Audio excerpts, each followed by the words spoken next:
অৰ্থাৎ বুৰঞ্জীবিদসকলে কৈছে যে জনজাতীয় যি খাচী আৰু গাৰো লোক আছে তেওঁলোকৰ এগৰাকী দেৱী আছে কামাখ্যা।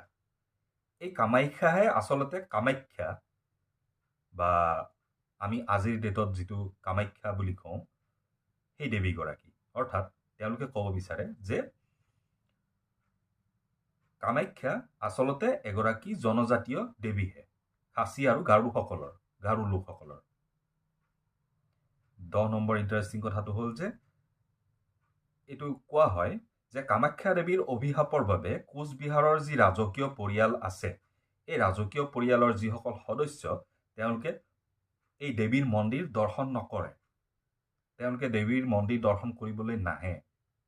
কোচবিহাৰৰ যি ৰাজকীয় পৰিয়াল আছে তাৰ সদস্যসকলে আৰু কিবা কাৰণত যদি তেওঁলোকে মন্দিৰৰ কাষেৰে পাৰ হৈ যাবলগীয়া হয়ও তেওঁলোকৰ দৃষ্টি অন্য পিনে আঁতৰাই